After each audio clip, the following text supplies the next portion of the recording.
रात के करीब 2 बजे थे। पूरा गांव गहरी नींद में सो रहा था, लेकिन गांव के आखिरी छोर पर बने एक पुराने मकान की खिड़की में आज भी रोशनी जल रही थी। उस मकान को गांव वाले बंद कमरा कहते थे। कहा जाता था कि उस घर के अंदर एक ऐसा कमरा था जिसका दरवाजा पिछले 15 सालों से बंद था। और सबसे अजीब बात, हर रात ठीक 2:13 पर उस बंद कमरे के अंदर से किसी के धीरे धीरे चलने की आवाज आती थी।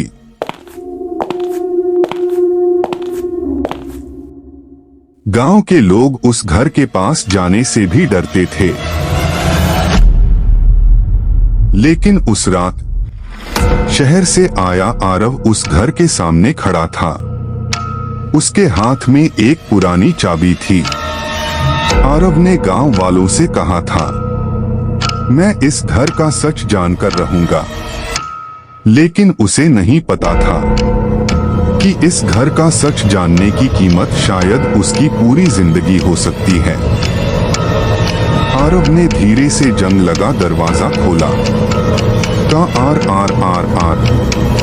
दरवाजा खुलते ही अंदर से ठंडी हवा का झोंका आया। घर में धूल की मोटी परत जमी थी। दीवारों पर पुराने फोटो लगे थे। एक फोटो में आरव के दादा खड़े थे। आरव कुछ सेकंड तक उस फोटो को देखता रहा।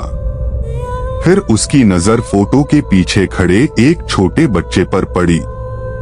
वह बच्चा बाकी लोगों की तरफ नहीं देख रहा था, वह सीधे कैमरे की तरफ देख रहा था और उसके चेहरे पर एक अजीब सी मुस्कान थी।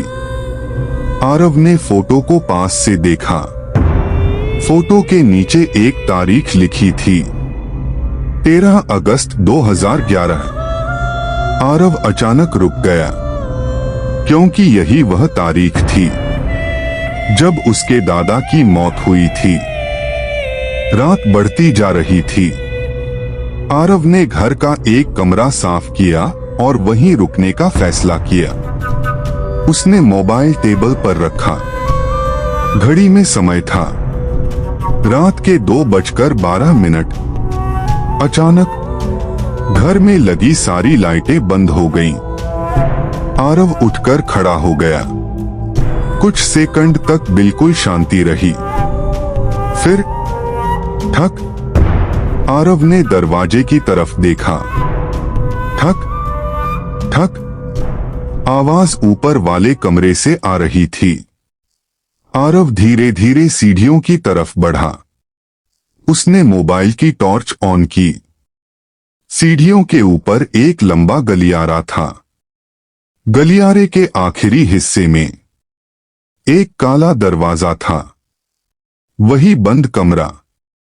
आरव दरवाजे के सामने जाकर खड़ा हो गया। अंदर से फिर आवाज आई, ठक ठक ठक। आरव ने दरवाजे पर हाथ रखा और तभी अंदर से किसी ने बहुत धीमी आवाज में कहा, आरव। आरव के हाथ से मोबाइल लगभग गिर गया, क्योंकि उस आवाज में उसे अपने दादा की आवाज सुनाई दी। आरव पीछे हट गया। वह नीचे आया और घर की पुरानी अलमारी खोलने लगा। काफी खोजने के बाद उसे एक डायरी मिली। डायरी के पहले पन्ने पर लिखा था, अगर कभी यह कमरा खुल जाए तो अंदर रखी चीज को बाहर मत आने देना। आरव की धड़कन तेज हो गई। उसने अगला पन्ना खोला।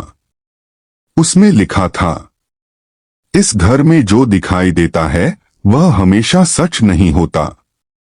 अगले पन्ने पर लिखा था, रात 2:13 पर कमरे से आवाज आएगी।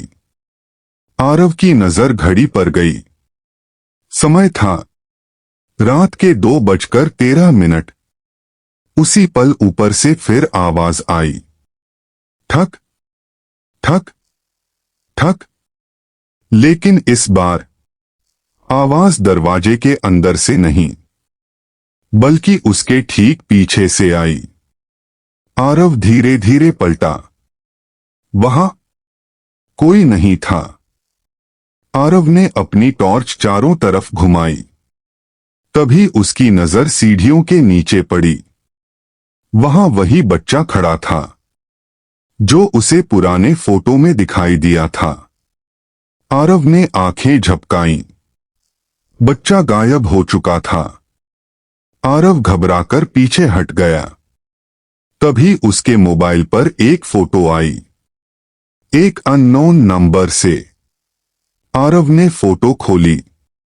फोटो उसी कमरे की थी, वही बंद कमरा, लेकिन फोटो में दरवाजा खुला हुआ था और कमरे के अंदर एक कुर्सी रखी थी। कुर्सी पर कोई बैठा था। चेहरा दिखाई नहीं दे रहा था। फोटो के नीचे सिर्फ एक मैसेज था, तुम बहुत देर कर चुके हो। आरव ने तुरंत नंबर पर कॉल किया। फोन बजा, लेकिन आवाज घर के अंदर से आने लगी। ट्रिंग ट्रिंग। आरव ने मोबाइल अपने कान से हटाया। फोन की घंटी ऊपर बंद कमरे के अंदर बज रही थी। आरव ने आखिरकार वह पुरानी चाबी निकाली। वह सीढ़ियां चढ़कर बंद कमरे के सामने पहुंचा। उसने चाबी ताले में लगाई। क्लिक, ताला खुल गया। आरव ने दरवाजा धीरे से खोला। कमरे के अंदर धूल थी। बीच में वही कुर्सी रखी थी और दीवार पर बहुत सारी तस्वीरें लगी थीं। आरव ने टॉर्च दीवार पर घुमाई।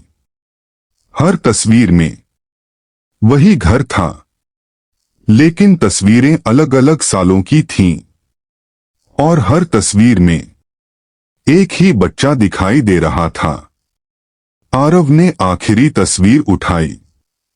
उस तस्वीर को देखकर उसके पैरों तले जमीन खिसक गई, क्योंकि उसमें आरव खुद खड़ा था, लेकिन तस्वीर के पीछे तारीख लिखी थी, 13 अगस्त 2026। आरव ने कांपते हुए अपनी घड़ी देखी। आज की तारीख भी 13 अगस्त 2026 थी। तभी कमरे का दरवाजा अपने आप बंद हो गया। धड़ाम। आरव ने दरवाजा खोलने की कोशिश की, लेकिन दरवाजा नहीं खुला। अचानक पीछे से बच्चे की आवाज आई, तुम्हें सच जानना है? आरव धीरे धीरे पलटा। वही बच्चा कुर्सी पर बैठा था। आरव ने पूछा, तुम कौन हो? बच्चा मुस्कुराया और बोला, मैं वही हूं जिसे इस घर ने कभी बाहर जाने नहीं दिया। आरव ने पूछा, लेकिन तुम हो कौन? बच्चे ने सामने रखी एक पुरानी फोटो उठाई। फोटो में आरव के दादा के साथ वही बच्चा खड़ा था। बच्चे ने कहा, तुम्हारे दादा मुझे बचाने की कोशिश कर रहे थे। आरव चुप रहा। बच्चे ने आगे कहा, इस कमरे में कोई भूत नहीं था। भूत तो उस डर का था जिसे लोगों ने सालों तक छुपा कर रखा। आरव ने पूछा, फिर हर रात आवाज कौन करता था? बच्चा धीरे से मुस्कुराया और बोला, मैं नहीं। अचानक कमरे की सारी खिड़कियां जोर से बंद होने लगीं। धड़ाम धड़ाम धड़ाम। बच्चे ने कहा, वह आ गया है। कमरे में अंधेरा छा गया। आरव ने मोबाइल की टॉर्च जलाई।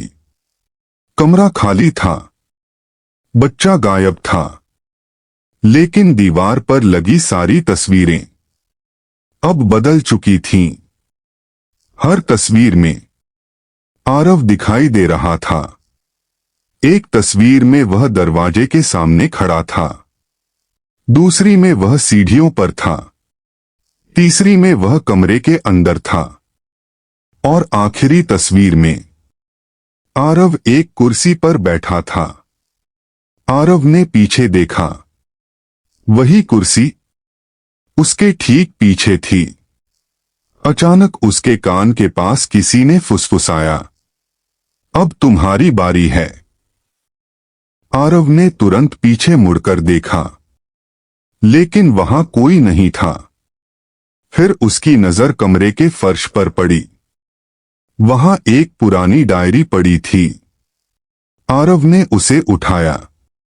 आखिरी पन्ने पर सिर्फ एक लाइन लिखी थी, जिस दिन कोई इस कमरे में सच जानने आएगा, उसी दिन कमरा किसी नए पहरेदार को चुन लेगा। आरव की आंखें फैल गईं। तभी कमरे का दरवाजा अपने आप खुल गया। अगली सुबह गांव वालों ने देखा, पुराने मकान का दरवाजा खुला हुआ था, लेकिन आरव कहीं नहीं था। गांव के कुछ लोग हिम्मत करके घर के अंदर गए। घर बिल्कुल खाली था। ऊपर बंद कमरे का दरवाजा भी खुला था। कमरे के अंदर वही पुरानी कुर्सी रखी थी और कुर्सी के सामने एक नई तस्वीर लगी थी। तस्वीर में आरव खड़ा था, लेकिन इस बार उसके चेहरे पर डर नहीं था। उसके पीछे वही बच्चा खड़ा था। गांव वालों ने तस्वीर को ध्यान से देखा। तस्वीर के नीचे आज की तारीख लिखी थी, 13 अगस्त 2026, और तस्वीर के पीछे एक और लाइन लिखी थी, अगली बार कौन आएगा? कहते हैं उस मकान को आज भी बंद रखा गया है, लेकिन गांव वालों का कहना है कि हर साल 13 अगस्त की रात ठीक 2:13 पर उस मकान की ऊपर वाली खिड़की में रोशनी जलती है और कभी कभी अंदर से 3 बार आवाज आती है, ठक ठक ठक। फिर किसी की धीमी आवाज सुनाई देती है। आरव, लेकिन सबसे डरावनी बात यह है कि पिछले साल से उस आवाज के साथ एक दूसरी आवाज भी आने लगी है। एक बच्चे की आवाज जो कहती है, अगला कौन है?